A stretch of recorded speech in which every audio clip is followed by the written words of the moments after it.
So let's dig into one of the most powerful ideas out there for self-improvement. This idea that tiny, almost invisible changes can lead to absolutely remarkable, life-altering results. It all comes from James Clear's groundbreaking book, Atomic Habits. And to really get it, you have to start where he starts, with his own story. A story that kicks off with one single, devastating moment. I mean, that's a terrifying way to begin a story, isn't it? Just imagine, a classmate takes a full swing, the bat slips from his hands, and it comes flying right at James's face. He actually has no memory of the impact itself. The damage was just catastrophic. The impact didn't just break his nose, it crushed it. His skull was fractured in multiple places. Both of his eye sockets were shattered. And the swelling in his brain was so immediate and so severe, the doctors had no choice but to put him into a medically induced coma just to save his life. Now, what came next wasn't some quick fix or a miracle cure. Nope, it was a long, grueling, painful recovery. It was a journey that literally forced him to rebuild his entire life from the ground up. This timeline really shows you the incredible arc of his story. I mean, think about it. 1 year after the injury, he gets cut from the varsity baseball team, a totally crushing blow. But then, fast forward just 6 years, and he's being named the top male athlete at his entire university and an academic All-American. So the question is, how on earth does that happen? Well, the answer wasn't some big, heroic, movie montage transformation. It was something way quieter, much, much smaller, and yet, as it turns out, infinitely more powerful. It was all about the surprising power of small habits.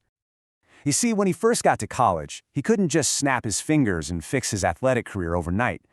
But in the middle of all that typical dorm room chaos, he had a realization.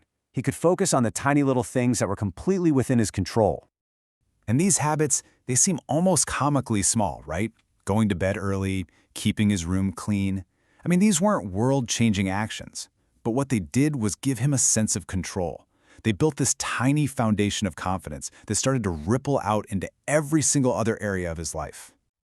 And this isn't just one person's inspirational story. This is about a fundamental principle of how progress actually works. It's about the simple but totally profound math of getting just 1% better. And if you want to see this principle in action on a massive scale, look no further than the British cycling team. For nearly 100 years, they were mediocre, just totally average.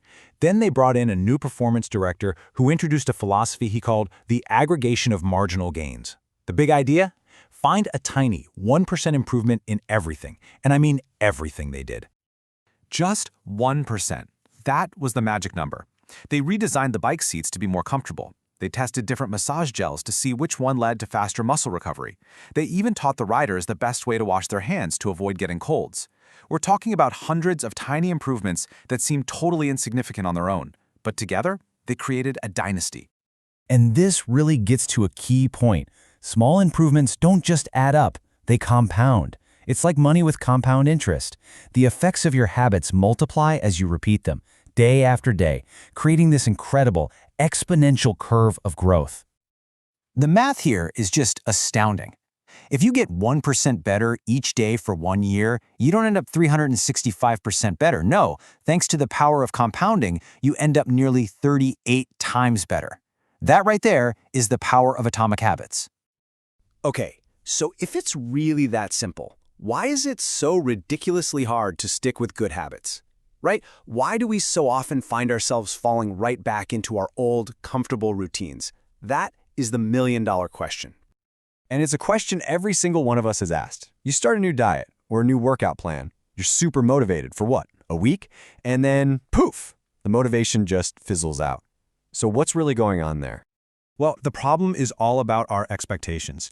We think progress should look like a straight line, going up and up. But in reality, the most powerful outcomes are almost always delayed. There's this period, what Clear calls the valley of disappointment, where you're putting in all the work, but you're not seeing the results yet. And this is where most people give up. So how do we push through that valley? The key is to shift our focus away from goals and onto systems. See, a goal is the result you want, the finish line. The system is the process that gets you there. A goal is winning the championship. The system is what your team does at practice every single day. And just think about this quote for a second. It's so powerful. Winners and losers, They often have the exact same goals. I mean, every single Olympian wants to win a gold medal, right? So the goal isn't what separates them, it's their system.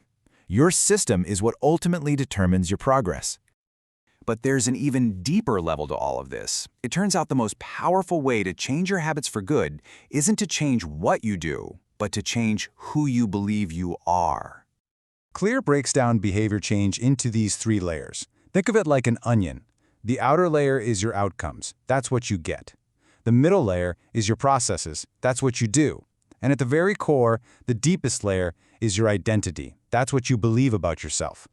And here it is, the fundamental mistake that most of us make over and over again. We try to change from the outside in. We focus on the outcome we want. But for a change to actually stick, it has to become a part of your identity. It has to work from the inside out.